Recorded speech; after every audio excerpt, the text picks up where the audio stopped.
Hello, today we will learn class 11 biology chapter 8 cell the unit of life. In this chapter we are going to learn about all about discovery of the cell theory and all about prokaryotic and eukaryotic cell. So let's begin. Cell, it was first observed by scientist Robert Hooke. Robert Hooke, he observed the Koch cells under his microscope. This is the special microscope he used, and under this microscope, he observed these non-living cells in 1665. Then, this was the non-living cells. Living cells were not yet discovered. So then came Antony von Leeuwenhoek, who observed the live cells for the first time. This was the first time the living cells were being observed under his special microscope.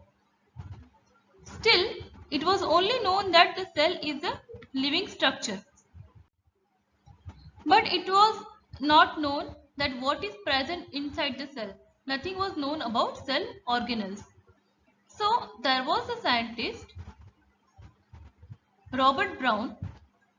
He discovered nucleus in 1833. This is a microscopic photograph of the nucleus inside the cell. This is the structure of cell, and this is nucleus, which contain the genetic makeup, the DNA of cell.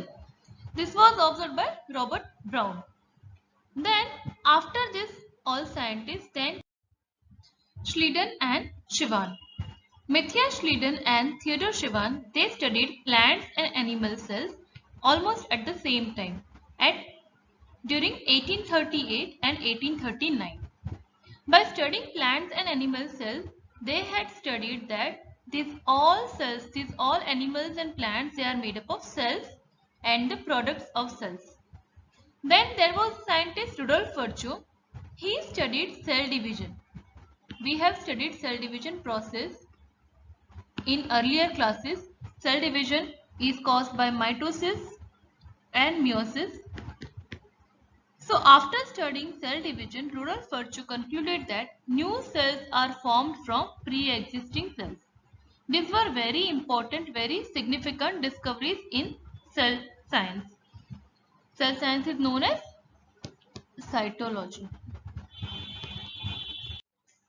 These significant discoveries, they gave rise to cell theory, and which included important statements regarding to cell discoveries. The first statement of cell theory says that all living organisms are composed of cells and the products of cells. This was based on the discoveries of Matthias Schleiden and Theodor Schwann. The second statement of cell theory says that all cells arise from pre-existing cells. These are the two important statements of cell theory, and this is also very important from your exam perspective.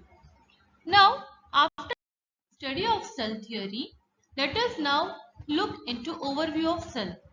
What are the kinds of cell? There are two main types of cell, prokaryotic and eukaryotic cells. Prokaryotic cells they are the primitive types, or you can say very basic kind of cells, and eukaryotic cells are complex cells. Now, prokaryotic cells, they contain very less membrane-less organelles, while eukaryotic cell contain membrane-bound different organelles. But cytoplasm and ribosomes, these are the two organelles, these are the two parts which are common in both the types of cells. So we can see cytoplasm and ribosomes in both prokaryotic and eukaryotic cells. Now, before jumping into prokaryotic and eukaryotic cell in detail, let us have a look at different shapes of cells. What are the different kinds of cells and what are the different size of cells available in living organisms? See, mycoplasma, which is a bacteria, that is the smallest cell, and the size of that is about 0.3 micrometer. This is the smallest cell size. It is of mycoplasma. The largest single cell is ostrich egg. The longest cells in human being, if someone asks you, that is nerve cell. It is the largest one in human being. The size of bacterial cell, it ranges from 3 to 5 micrometer. And human RBC, the size of human RBC is about 7 micrometer. Here you can see different shapes of the cells. This is, you can see RBC are disc shape or oval shape. WBC, they are amoeboid. Amoeboid means they are irregular. No particular shapes are there, like amoeba. These are columnar shaped, long and narrow, column shaped. Then the nerve cells, they are branched and long shaped. This is tracheate, which is elongated. The shape is elongated. You can see it here. And this is the mesophyll cells. This tracheate and mesophyll, these both are plant cells. You can see here mesophills, they are circular in shape. So different cells are available in living organisms, in plants, animals, bacteria, and different microorganisms. And many of the cells have different shapes, as we have seen here. So there are different shapes and size of the cell available in wall. Now let us look into detail about prokaryotic cells. What are prokaryotic cells? The prokaryotic cells are, as I told, they are very basic kind of cells, very primitive cells which contain no membrane bound organelles. And this include bacteria, blue-green algae, mycoplasma and PPLO. PPLO is pleuropneumonia-like organism. That is pleuropneumonia-like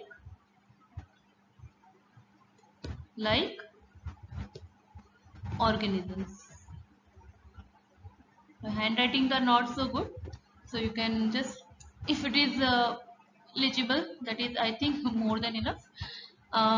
So these are the examples of prokaryotes: bacteria, blue-green algae, mycoplasma and PPLO, which is a simplest example of simplest prokaryotes, that is of 0.1 micrometer. Just now we have seen the smallest cell, the smallest single cell is of PPLO, 0.1 micrometer. That is nothing but example of bacteria only, mycoplasma. Now prokaryotic cells, they occur in nature of different shapes. You can see here, these are the pictures of different bacteria, different kind of bacteria which are of different shape. This is of circular shape and this is of rod shape. Okay, this is circular shape. The shapes I am writing here. This is rod shape. This is spiral shape. This is a comma shape. So based on different shapes, the bacteria have different names. If they are circular shape, they are known as cocci. If they are rod shape, they are known as bacilli. If they are spiral shape, they are known as spirilla. And if they are comma shape, they are called as vibrio. So these are the different shapes of prokaryotic cells, and based on the shape, they have different names. Please try to remember. The circular is cocci shape. The rod one, they are bacillus or bacilli in plural. Spiral shape, they are spirilla, and comma shape, they are vibrio. Cholera causing bacteria is of comma shaped, vibrio cholerae. Now here it is shown some of the bacteria have spore. Some of the bacteria contain flagella for movement. These are the structure of bacteria which can be seen in detail later.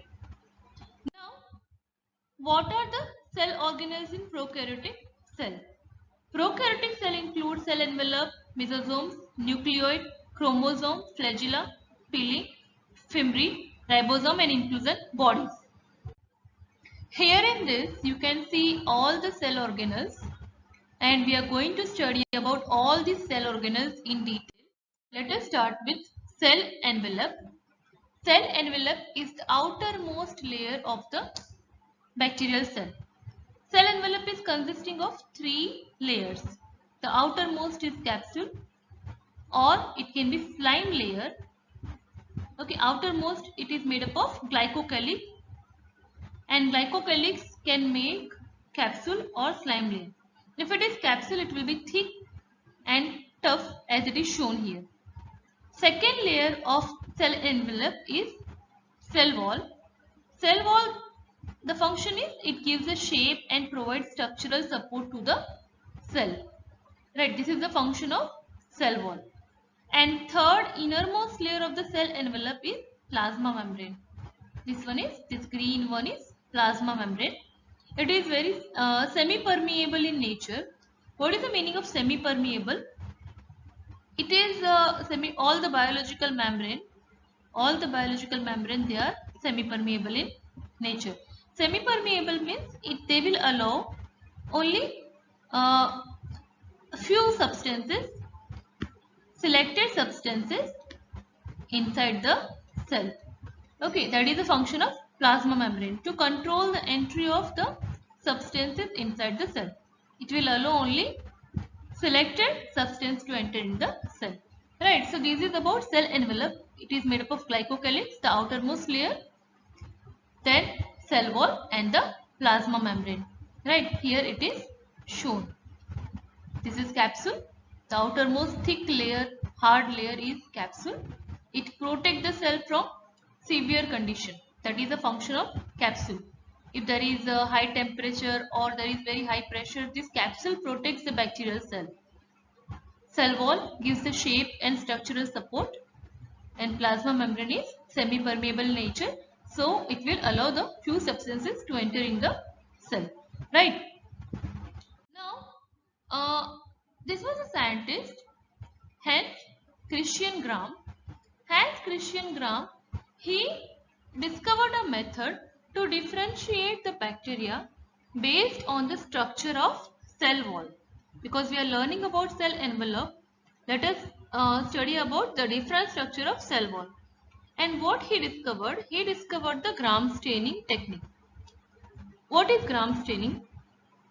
In Gram staining, the cell is treated with two chemicals, crystal violet and safranin. These are the two chemicals which the cell is treated with.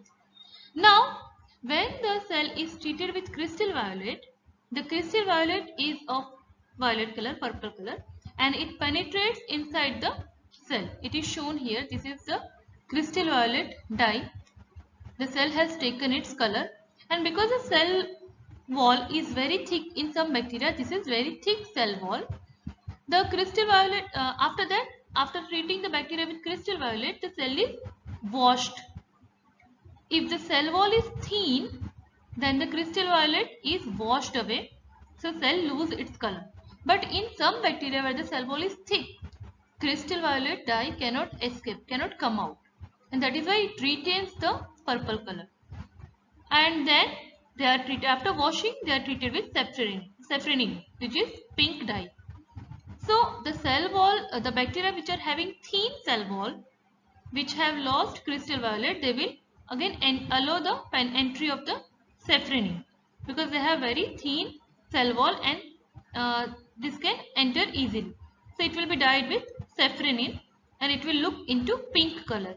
But because this is already violet, the violet dye is already entered inside, there is no space, you can say, for safranin to enter. So this is remaining purple in color, and this will be pink. So this bacteria which are having the thin cell wall, they don't take this Gram stain, you can say don't take crystal violet, and they are called as Gram negative. And if they are having thick cell wall, they will be taking this dye Gram stain, and they are called as Gram positive bacteria. So based on this structure of cell wall, the Gram positive and Gram positive and negative bacteria are classified. Here you can see in the microscopic photo, this purple bacteria, they are Gram positive, and this pink ones, they are Gram negative. Right, that is based on structure of cell wall, and that can be differentiated by performing Gram staining, and that was all thanks to Hans Christian Gram. Right. Now coming to second organelle of the prokaryotic cell, that is mesosome. Mesosome is the second cell organelle. We have studied during cell division. We have studied that this mesosome is a structure which is present as the inner folding of the plasma membrane, See, this is the plasma membrane, this one, and it forms a vesicle-like structure inward toward the cell. This vesicle-like structure is called as mesosome, right? So we have studied during cell division that this mesosome helps in distributing chromosome to daughter cells. This mesosome include vesicle, tubule and lamellae. It helps in cell wall formation and DNA replication, especially during cell division. Helps in DNA replication and distributing the exact same number of chromosomes to daughter cells. They also help in respiration and secretion of respiratory product, right? And it increases, it is forming the vesicle-like structure, so it also increases the area of the surface area of the cell, so that cell can perform the respiration process, right? This is all about mesosome.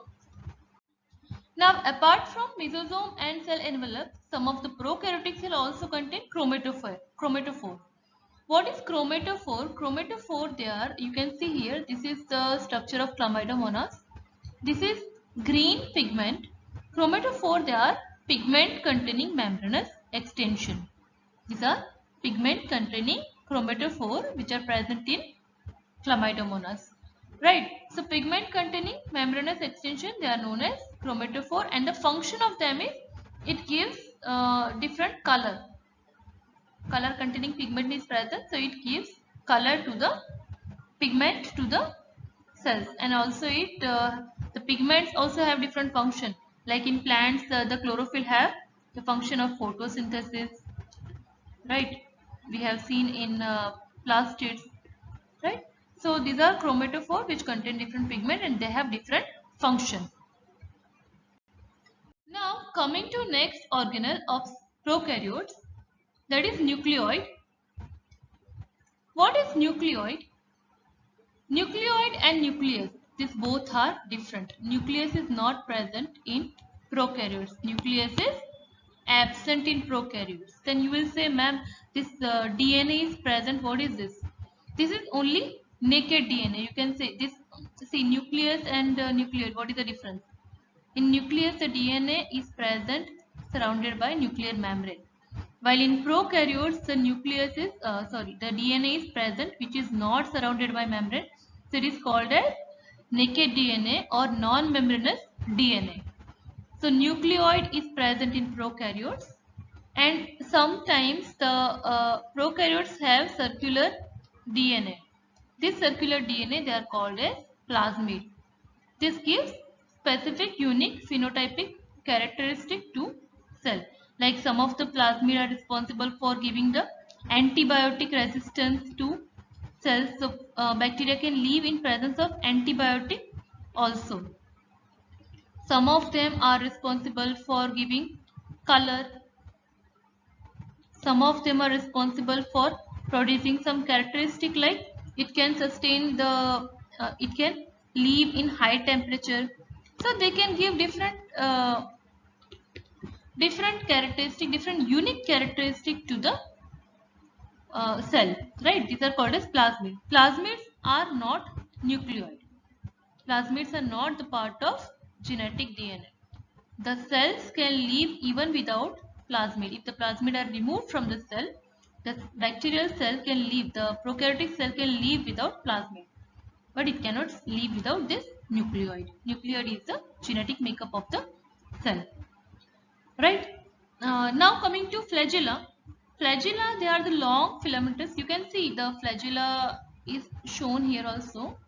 Flagella, they are the long filamentous extension from cell wall in motile bacteria. What is motile bacteria? Motile means the bacteria which can move. And how can they move? By the use of flagella.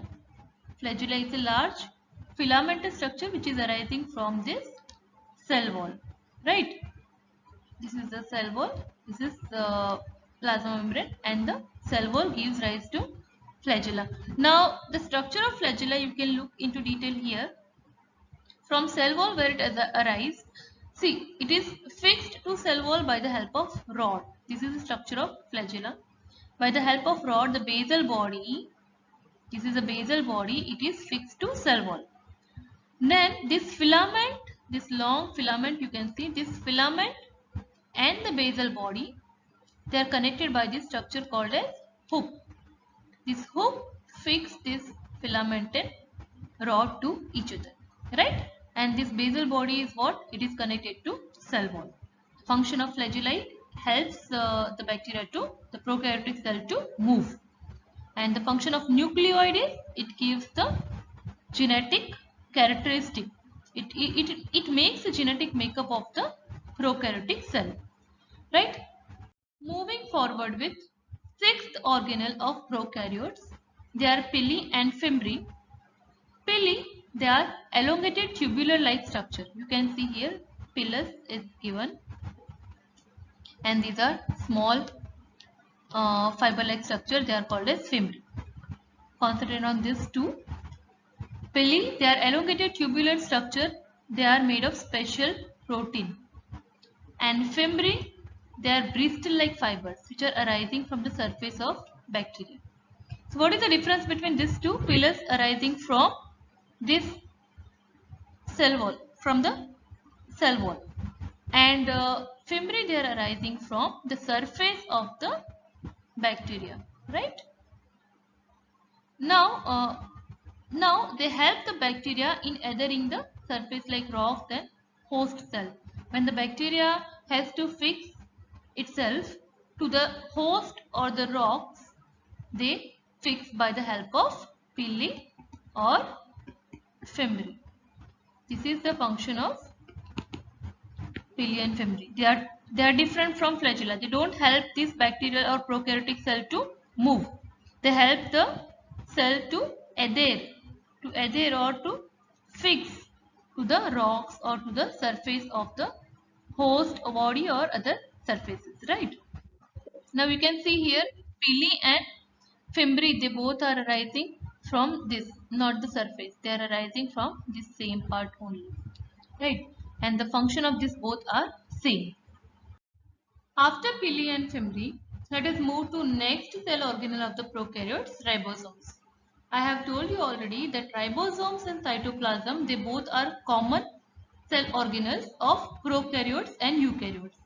Now what are ribosomes?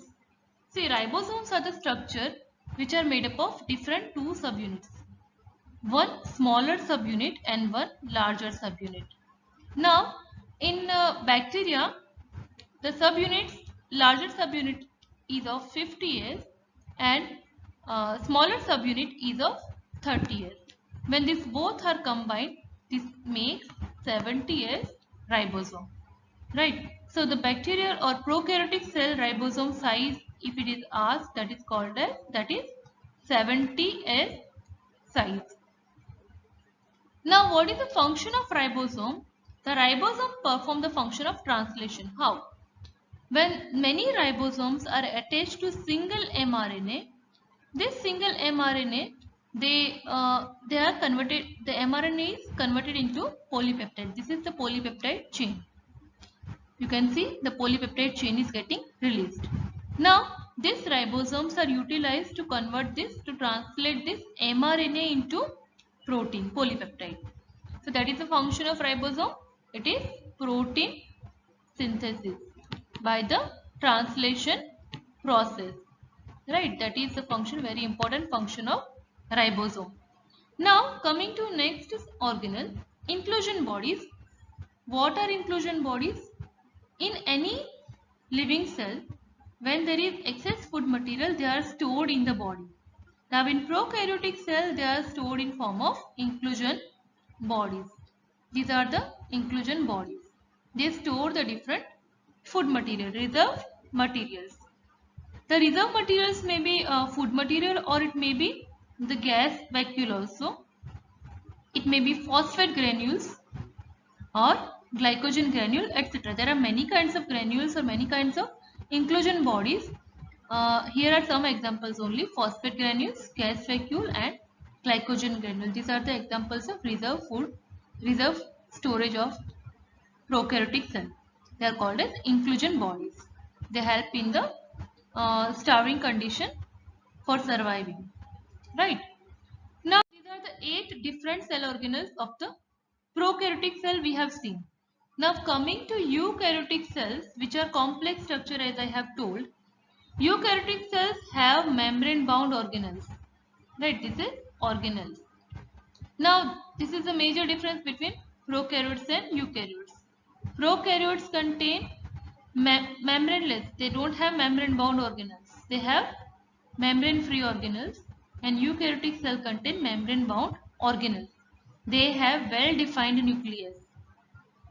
Well defined nucleus means the DNA with nuclear membrane is present.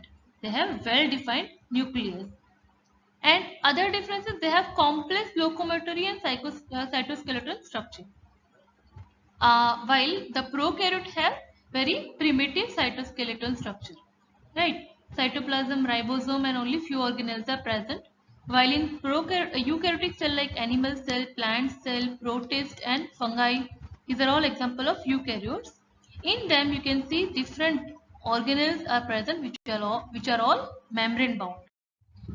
Coming to the organelles, cell membrane, cell wall, endoplasmic reticulum, mitochondria, plastids, ribosomes, cytoskeleton, cilia and flagella, centrosome and centriole, nucleus, microbodies, these are all the organelles of eukaryotic cell.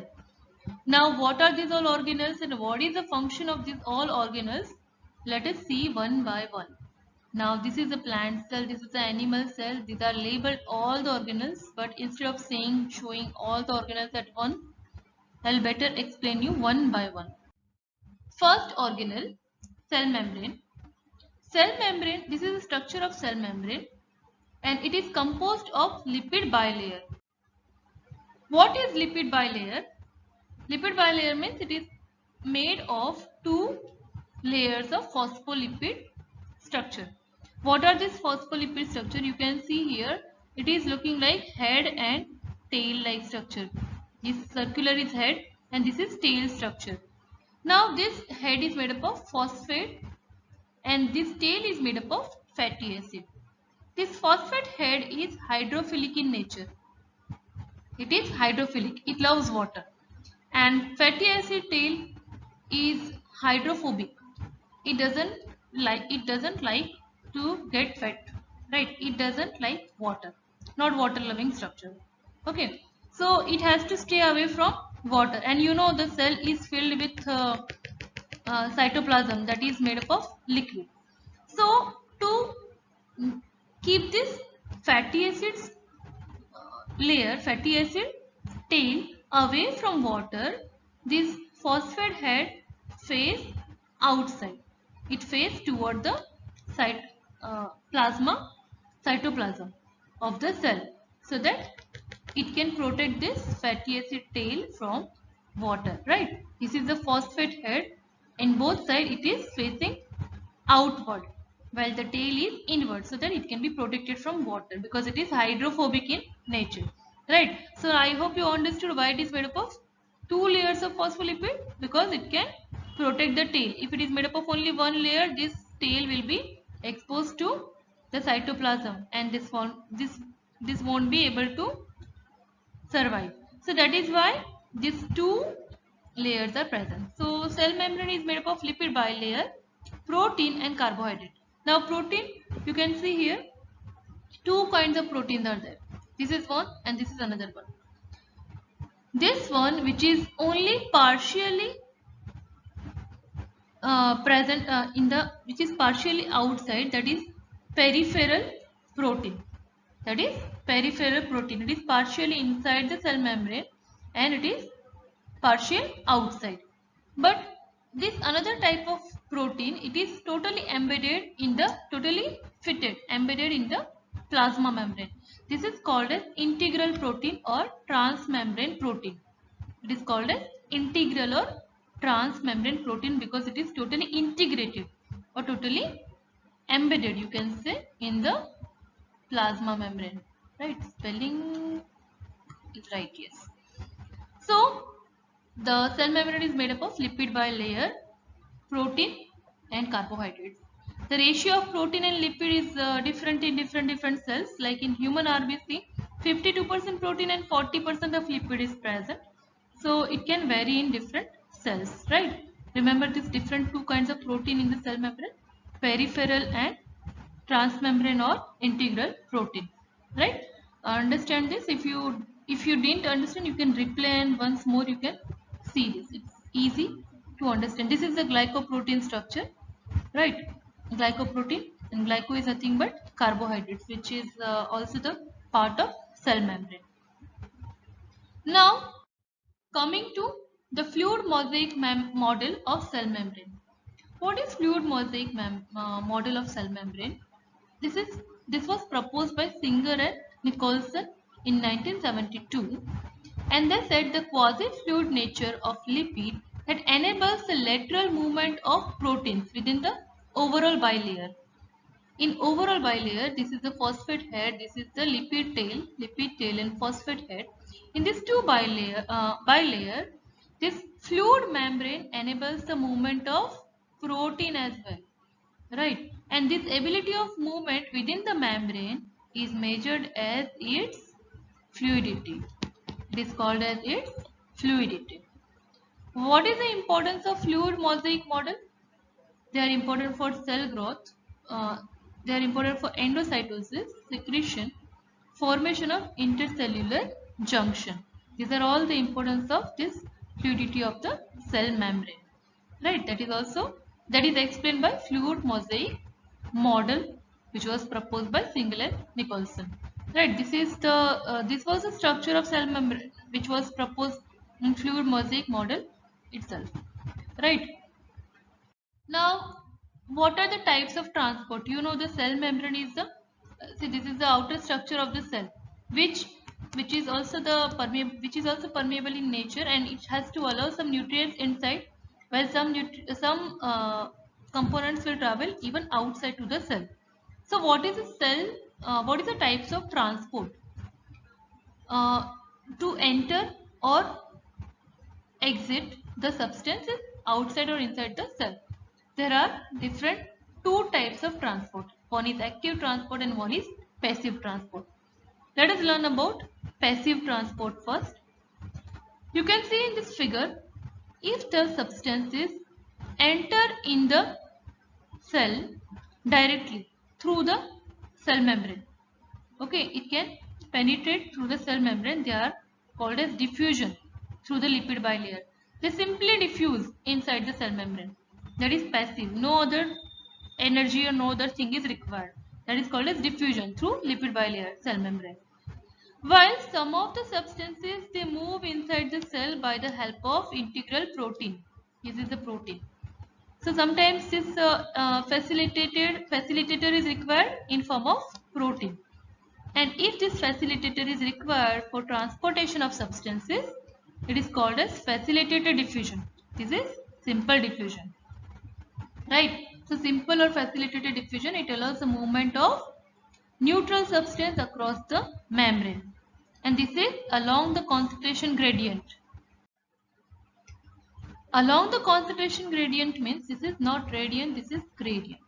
Along the concentration gradient means if the cell has a less concentration, then to equalize the concentration, some substances move inside. This is passive transport. It is along the concentration gradient. Two types are there: diffusion, simple diffusion, and facilitated diffusion. Right? Now, if the water molecules move across the membrane, that is called as osmosis. That process is called as osmosis. Now, what is active transport? Active transport, as the name only suggests, active transport. It needs some active ingredient, that is ATP, adenosine triphosphate. It gives some energy, and by using this energy, this facilitator allows the substances to move inside. This is called as active transport. It moves against the concentration gradient. So it has to see, these substances are already more in the cell, but still the cell needs it. So what has to be done? Some energy has to be applied to pull this substance from outside to inside. So this energy is provided and the substances are pulled inside. This is called as active transport. So these are the two kinds of transport, active and passive transport. Right. These are the different types of transport in cell membrane. Now I hope it is clear about cell membrane. Coming to second part of eukaryotic cell, it is cell wall. Cell wall is very important structure, although it is not present in animal cells. Animal cells, they lack cell wall, while cell wall is present in which cell? Plant cells and fungi cells. The cell wall is present, right? Cell wall is non-living rigid outer covering for plasma membrane in fungi and plants. What is it made up of? In algae, it is made up of cellulose, galactant, mannan, and mineral like calcium carbonate. While in plants, it is made up of cellulose, hemicellulose, pectin, protein. Right. Now, what is the function of cell wall? Cell wall. Let us see the function in next slide. The function of the cell wall is the cell wall gives a shape. It gives the shape to the cell. It protects the cell from mechanical damage.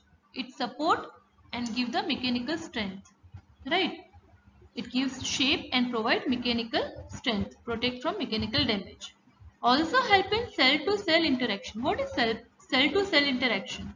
Now there is not only one cell in the plants, right? There are millions of cells.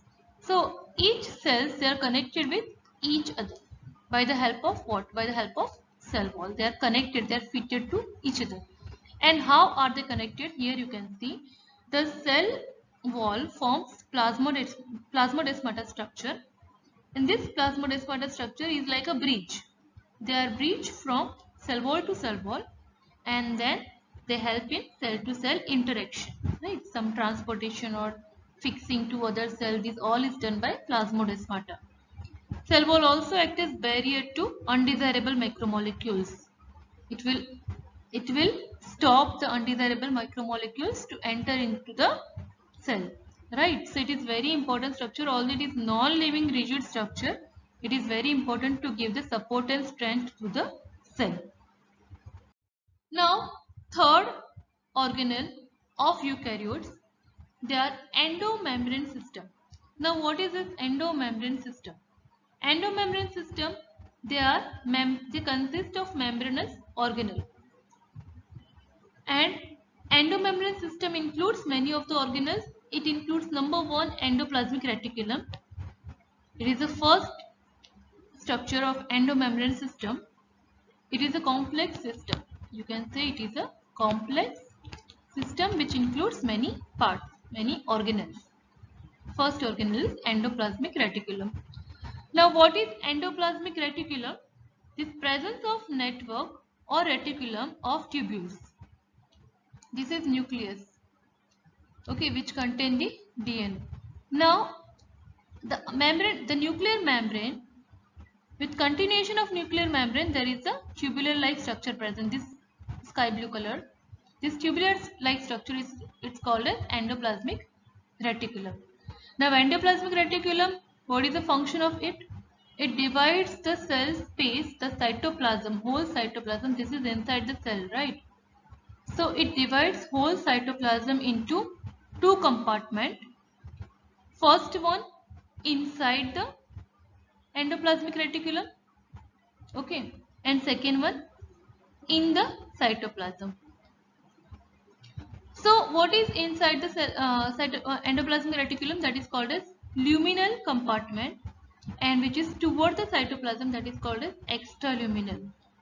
Luminal means toward the endoplasmic reticulum, inside this, and in the cytoplasm is extraluminal compartment. So it divides the cell into two main compartments. Now you can see here different kinds of endoplasmic reticulum. This is appearing here, some dots like structure are there, and here they are not there. So this dots like structure which you can see, they are nothing but ribosome. What are they? They are ribosome. So the endoplasmic reticulum which contain ribosome, they are rough endoplasmic reticulum, and which doesn't contain ribosome, it is called as smooth endoplasmic reticulum. So there are two types of endoplasmic reticulum, rough and smooth, right? Now what we have seen, the smooth endoplasmic reticulum and rough endoplasmic reticulum, which we have seen about ribosome.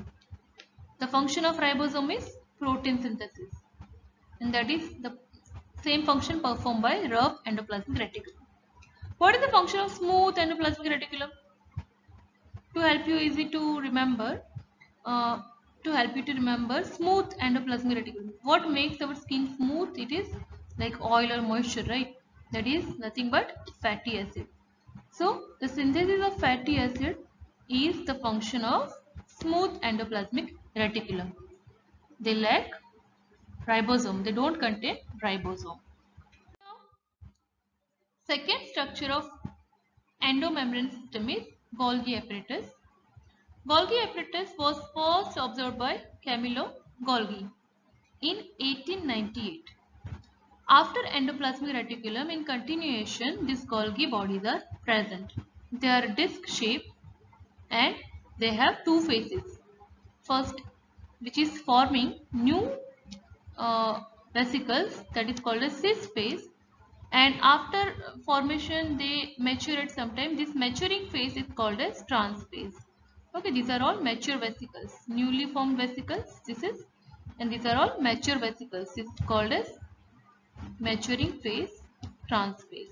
This is newly forming vesicles. This is called as cis phase. Although here also you can see the newly forming vesicles, but these are from mature vesicles. Right, here totally new vesicles is formed. Now, function of Golgi apparatus or Golgi bodies, they are called as Golgi apparatus or Golgi bodies. The function of them is, see, we have seen that endoplasmic reticulum, they synthesize protein and fatty acids. Right. So here the nucleus is there, and here endoplasmic reticulum are present. Right. And after this endoplasmic reticulum, in continuation, these Golgi bodies are present. So these proteins and fatty acids which are synthesized in endoplasmic reticulum, they are transported to cis phase of the Golgi apparatus. After transportation, Golgi apparatus, they package the materials and they deliver it to the extracellular targets from the trans phase. In this Golgi apparatus, the substances are packaged. They are also modified in structure, and then they are released from trans phase. Okay, so from here they enter, then they are processed inside this, and they are exiting from trans phase, and they travel to the extracellular target. This is an important site for synthesis of glycoprotein and glycolipid. Here in modification, what happens? Inside this, the lipids and proteins are modified and they are converted into glycoprotein and glycolipids. Right? The lipids and protein which are coming from endoplasmic reticulum. I hope you are with me. You are all understanding this. This endoplasmic reticulum which form protein and fatty acid, they are coming to the Golgi bodies, and Golgi bodies modified them into glycoprotein and glycolipids, and then they are released from this trans phase, maturing phase. Right? This is about Golgi bodies. Now coming to lysosomes. Lysosomes, they are membrane-bound vesicle structure. They are formed by process of packaging in Golgi apparatus. Right? Golgi apparatus perform the function of packaging, we have seen, right, of the protein and lipids. So while processing this, the lysosomes are formed. They are the structure, they are the vesicular structure which contain most of all hydrolytic enzymes. These enzymes include amylase which digests the starch or carbohydrate. It also includes lipase which digests the lipids. It includes protease. So these are the different enzymes present in lysosomes. Lysosomes, they are optimally active at acidic pH, and they perform the function of digestion. As they contain all these enzymes, they are important for digestion function. Now, the next part is vacuoles. They are also part of endomembrane system. See, this is the structure of paramecium. Okay, in this you can see the vacuole. This is the contractile vacuole. This is the food vacuole. Now, Vacuoles contain the outer membrane that is called as tonoplast. Okay, vacuoles are nothing but the membrane bound structure. In that there may be gas or air present. It contains water, sap or any excretory substance. It also contains liquid, sap, liquid or gas also. It may be food vacuole also, right? So it contains any excretory substance also, or water or sap also. The tonoplast is the membrane surrounding the vacuole. This is called as tonoplast. What is the function of tonoplast? It allows the transport of number of ions in the vacuoles against the concentration gradient. Whenever that materials has to be transported inside against the concentration gradient, this tonoplast allows the transport of materials against the concentration gradient. In amoeba, the contractile vacuole is present for osmorelation and excretion. Osmorelation means to maintain the balance of salt. And also for excretion, the contractile vacuoles are present in amoeba. In protist, this paramecium is example of protist only. They contain food vacuole. So this is the food vacuole. It contains the food parts, food materials. Right. So these are about vacuole. The main parts structure of vacuole you have to remember. The outer membrane is called as tonoplast, and the function is it allows the transport of substances even when there is against the concentration gradient movement. Now this was all about endoplasmic endomembrane system. Coming to next part, that is mitochondria. Mitochondria, that is bean shaped structure or sausage shaped structure. It is of 0.2 to 1 micrometer in diameter and 1 to 4.1 micrometer in length. Okay, this is the criteria shape of mitochondria. It is double membrane structure. You can see here the outer membrane. This is the outer membrane. This is the outer membrane, and this part, this is folded one, is inner membrane. This inner membrane, the folds of inner membrane, they are called as cristae. Okay, these folds of inner membrane, they are also called as cristae. In this inner membrane, the space is present, this area is called as matrix. The cristae contain large area called as matrix. And what are present in matrix? In matrix, granules are present, ribosomes are present, even they contain the nucleolus. See, whatever is present in prokaryotic cell, these all organelles are present in mitochondria and also chloroplast, which we will see after this. Chloroplast and mitochondria, they are like prokaryotic cell only. So they contain nucleolus, which is naked DNA. They contain its own DNA. It contains granules. It contains ribosomes. Right? This is the DNA. So you can see the circular DNA is also present here.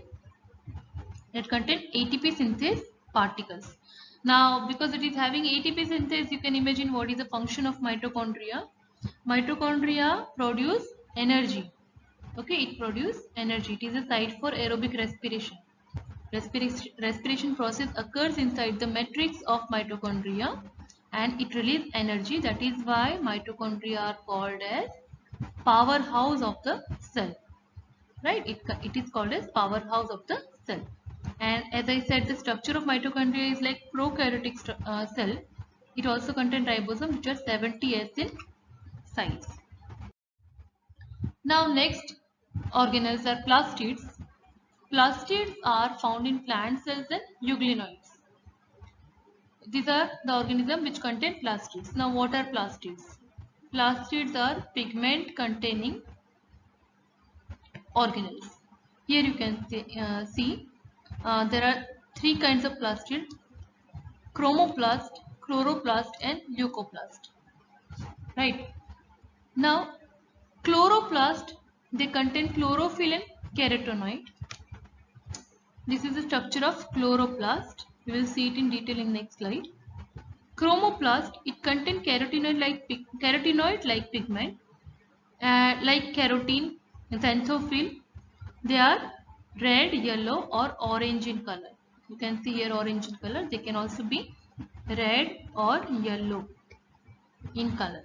Right, these are chromoplasts. Generally they are present in flowers or colorful petals. Colorful leaves also contain chromoplasts. The function of chromoplast is, because it is having attractive color, it attracts insects for pollination. Right. Now, what are leucoplasts? Leucoplast, as the name only suggests, leuco means white or colorless. So leucoplasts are white in color or they are colorless and they store nutrients. Amyloplast, leucoplasts are of three types: amyloplast, elaioplast and proteinoplast. Amyloplast, they store starch. They are nutrient containing organelle. So they store, amyloplast store starch. Elaioplast, oil. Elaioplast store oil or fats, and proteinoplast store proteins. Right? These are the three kinds of leucoplast. The function of leucoplast is store the different nutrients. Function of chromoplast, it attracts the insect for pollination. It is present in flowers and colorful petals and colorful parts of the plant. Now what about chloroplast? Chloroplast, it is one of, we have to see it in detail because it is very important structure. It contains chlorophyll pigment. And chlorophyll pigment, you know what is the function of chlorophyll pigment? It is helpful for photosynthesis process in plants. So let us see about chloroplast in detail. Chloroplast is also prokaryotic like structure, prokaryotic cell like structure. It contains double membrane and it is found in mesophyll of leaves, mesophyll cells of the leaves. Right, this is the outer membrane, this is inner membrane, this second layer is inner membrane, this is outer membrane. Now inside the chloroplast you can see these are the coin like structure present. This coin like structure, each coin like structure is called as thylakoid. Each coin like structure is called as thylakoid. Thylakoid, they are stacked above each other, and this whole stack of thylakoid is known as grana. And there are many grana. In plural form they are known as grana. Many grana present in chloroplast which contain the thylakoid stacks. Right? Thylakoid stacks. What is the length of chloroplast? The length is 5 to 10 micrometer and the width is 2 to 4 micrometer. The shape of chloroplast differs. It may be oval, spherical, disc, ribbon shaped. Right. Now the number of chloroplasts also varies. There are only one chloroplast present in Chlamydomonas, while there are 20 to 40 in one cell in mesophyll of plant. So the number of chloroplasts differs in different eukaryotic cell. Now stroma, what is stroma? Here this space is called as stroma. It is filled with some fluid and also it is containing double-stranded circular DNA. It contains ribosomes. See, I said it is prokaryotic like structure. So remember it is also having 70S ribosome. And while other eukaryotes, they have 80S ribosome. Okay. Now enzymes for protein and carbohydrate synthesis are also present in stroma. So this is the structure of chloroplast. Remember the parts of the chloroplast: thylakoid. I am rubbing this so you can have clear picture here. Right. Now you can see here this is having double membrane, outer membrane, inner membrane. This chloroplast contains thylakoid, granum, and what is lumen? This part is called as lumen. And this you can see the structure which is connecting one granum to other. This is called as stroma lamellae. Stroma lamellae connect each granum to thylakoids and granum to each other. Okay. And the function, as I told, the function is it takes part in photosynthesis. It's a very basic life process. Photosynthesis, very basic life process of the earth, which only this is the only process which utilize solar energy, right? So it is very important part, the chloroplast. Now coming to next organelles, ribosomes. Ribosomes of eukaryotes, they are larger in size. They are also made up of two subunits. The larger subunit is of 60S size and the smaller subunit is of 40S size. But when these two are combined, that form the 80S ribosome structure. Okay, don't do the total that 60 plus 40 is 100. No, it is not like that. It forms 80S ribosome. See, ribosome in eukaryotic cells, they are present in form of free ribosome. Some of the ribosome are free ribosome in the cytoplasm, and some of the ribosome are attached to endoplasmic reticulum. We have seen that in endoplasmic reticulum structure. In rough endoplasmic reticulum, the ribosomes are attached to it, while some of the ribosomes are also free. In mitochondria, in chloroplast, even in the cell, it is having the free ribosomes. Ribosomes are the cell's protein factory. Function is protein synthesis. Right? Who observed ribosomes first time? George Pellet. George Pellet, he observed ribosomes in 1953 for the first time. What is the size of ribosome in prokaryotes? It is 70S. In eukaryotes, it is 80S. Right. Coming to cytoskeleton of eukaryotes. Cytoskeleton is like we animals and human beings, we have the skeleton which gives us support and strength. Even each cell has the cytoskeleton. There are filamentous proteinaceous structure in cytoplasm. Cytoplasm. See, these are the filamentous structure you can see. This is chloroplast. These are endoplasmic reticulum. And these all are bound with filamentous structure. And this gives the mechanical support, motility to the cell and maintain the shape of the cell. Okay, this is the importance of cytoskeleton. Give the support, provide motility and also maintain the cell shape. Right, this is about cytoskeleton. Coming to cilia and flagella of the eukaryotic cells. See, cilia and flagella. Flagella we have seen in prokaryotic cell also, they help in movement. So same function they have in eukaryotic cells, cilia and flagella. See, this is the cilia, this is flagella. Now they help in movement of the cell. They are covered with axoneme. They are covered with axoneme. The axoneme has many microtubules. If you see microscopically, they have many microtubules. Now 9+2 array. Now what is the structure of flagella we are seeing? Microscopic, the detailed structure of flagella. This is the axonome structure. Right. You can see now these are the microtubules present. See, 1, 2, 3, 4, 5, 6, 7, 8, 9. There are 9 pairs of peripheral microtubules. They are doublets. You can see them in pair 1 and 2. 1 and 2. This is called as one doublet. Peripheral microtubules, there are 9 doublets present, and these 9 doublets are arranged in peripheral arrangement. In the center, there are again 2 tubules present. They are called as central microtubules. They are called as central microtubules. So, coming again, the flagella contain 9+2 array of the microtubules. So, how it is 9+2? The 9 pairs of 9 doublets are present. That is 9 peripheral microtubules are present, and 2, these center ones, these 2, they are center microtubules. That is called as 9+2 array of peripheral and central microtubules. Okay, 9+2 array. That means this peripheral 9 doublets, and in center 2 tubules are present. Now this cilia and flagella, they emerge from centriole-like structure called basal bodies.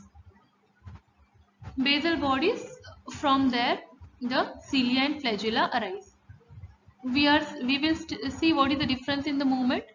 First, let us see the structure. See, this is central sheath through which these peripheral tubules and central tubules are connected. This is the central sheath. These are the radical-like spokes which are connected to central sheath.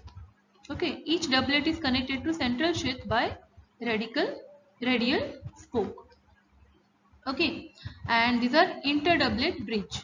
Each doublet are connected with each other by this bridge, interdoublet bridge.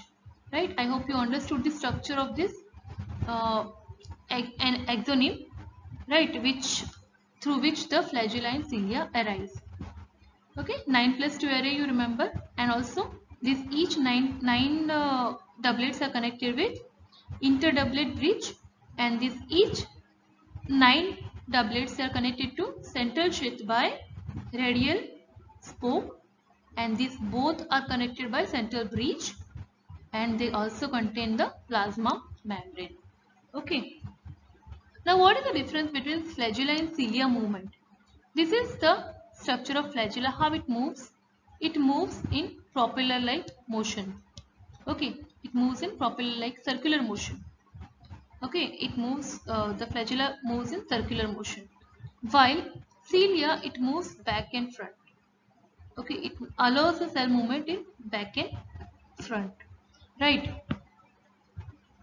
So this is the movement. This helps in movement of cell in back and forth direction, while flagella help in movement of propeller-like direction, propeller-like motion. So this is about cilia and flagella. Coming to next part, centrosome and centrioles. Centrosome and centriole, they are very important. We have studied them during cell division. What are centrosome and centriole? Centrosome, that is an organelle containing two membrane-bound cylindrical structure called centriole. Now, see here, these are the centriole, this one and this two. Right, these are the centriole. This is mother centriole and this is daughter centriole. Two centriole are present in whole centrosome. This is the centrosome. It is an organelle which contains two centriole. They are surrounded by pericentriolar material. Right, this is centriole and they are surrounded by pericentriolar material. Now, what are pericentriolar materials? Interconnecting fibers which connect these two centrioles. They also contain subdistal appendages. Okay, subdistal appendages and distal appendages. These both are present in centriole. What is subdistal and distal appendages? Here, this is called as microtubule. See, appendages, they are nothing but this. You can see here in centriole 1, 2, 3, 4, 5, 6, 7, 8, 9. 9 interconnecting fibrils are present, and this each fibril, they are triplet. They are all triplet of tubulin. They are made up of tubulin protein. Okay.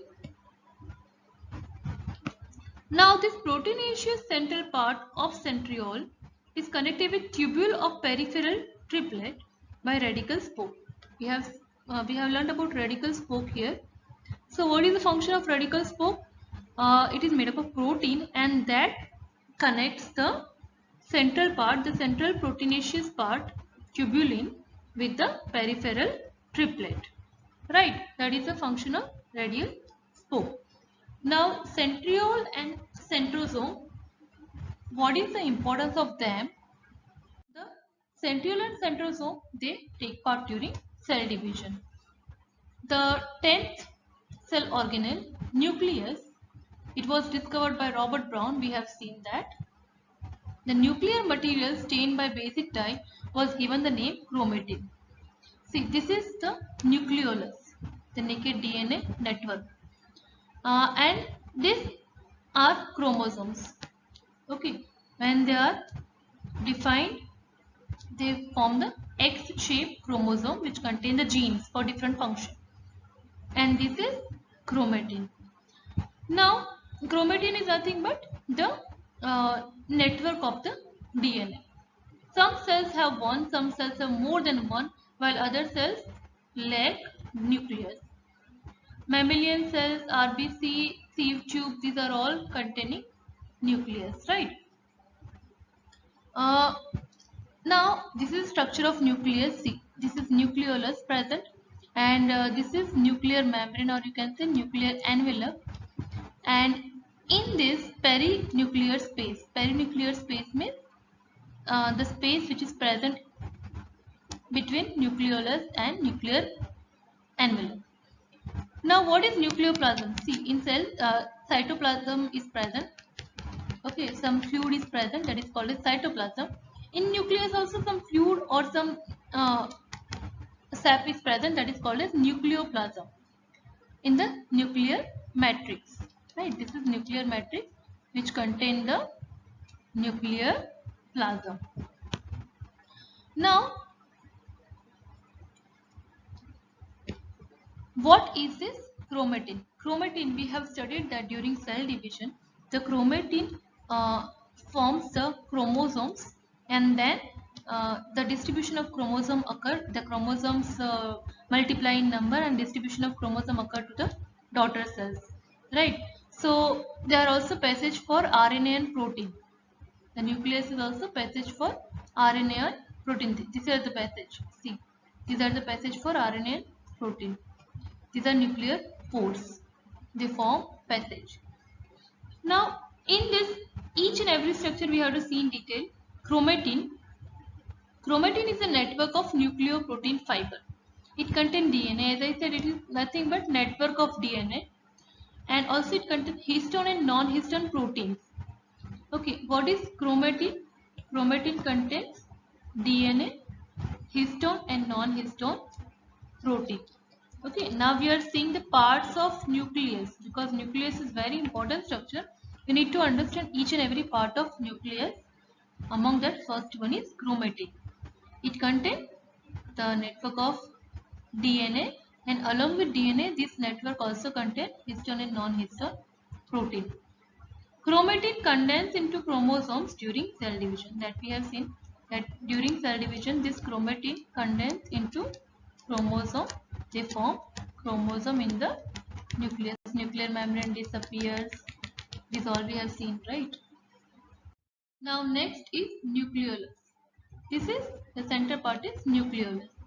The non-membranous nuclear body or non-membranous naked DNA is called as nucleolus, and it is site for ribosomal RNA, or it is called as rRNA synthesis.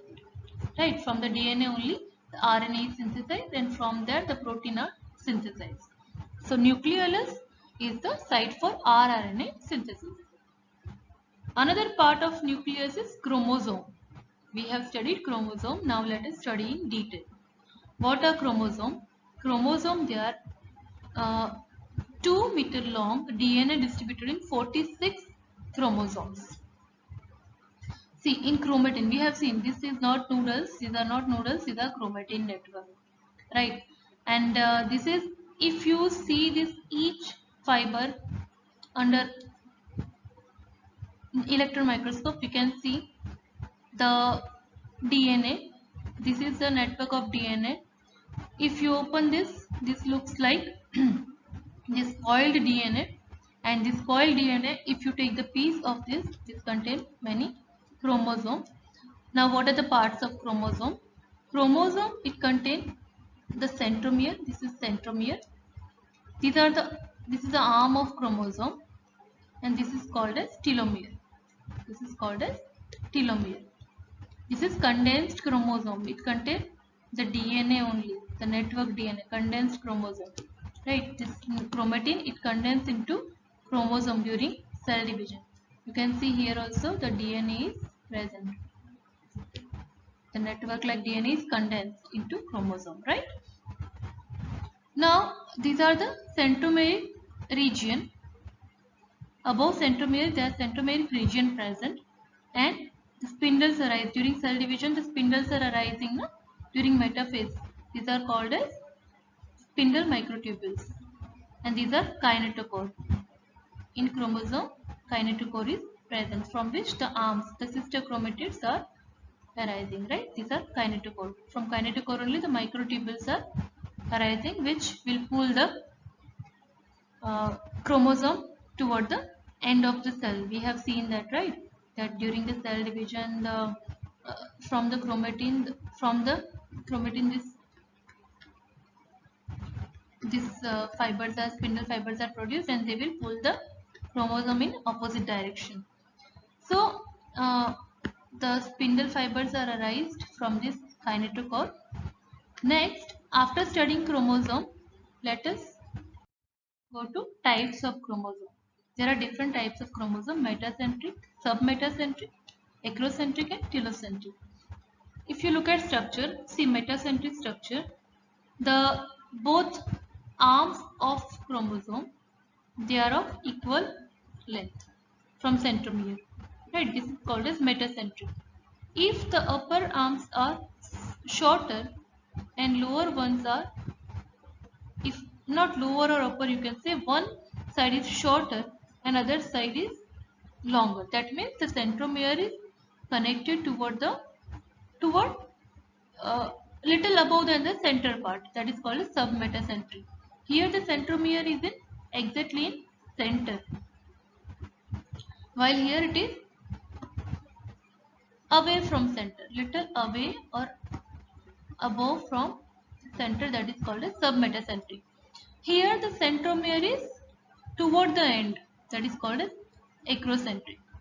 The centromere is toward the end. That is called as acrocentric.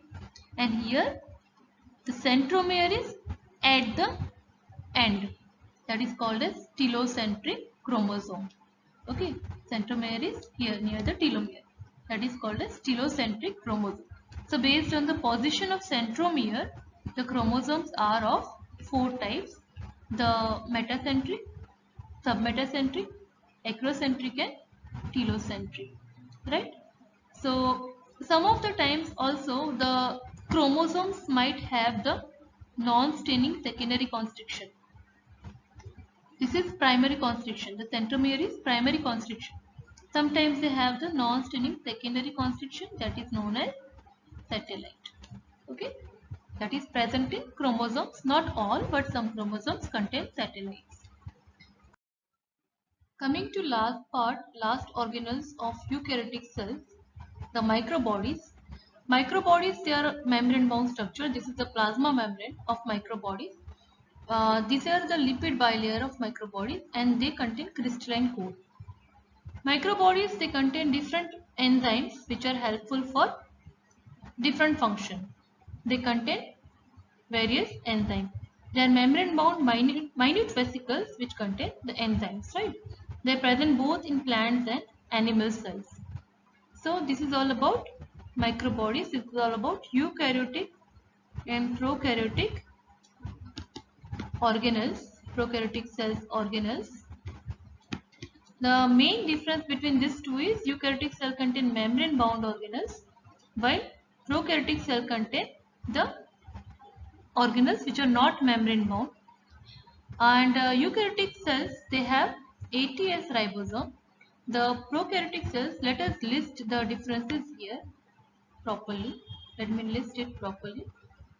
The differences between eukaryotes and prokaryotes. First one, membrane bound structure are present. They are non-membrane bound organelles are present. Here membrane bound organelles are present, right? They are having 80S ribosome. These prokaryotic cells contain 70S ribosome. 80S consisting of 60S larger subunit and 40S smaller subunit. While in prokaryotic cell, 50S is larger subunit and 30S is smaller subunit. Eukaryotic cell, they have well defined nucleus, while prokaryotic cells, they have nucleolus. That means you can say they lack well defined nucleus. They don't contain nuclear membrane, right? So these are the major differences between eukaryotic and prokaryotic cells. I hope you have understood this. If you have not understood, please replay it. You can go through again. And if any doubts are there, you can always get back to me through comment section. Thank you so much. I will soon come back with the next session. Thank you.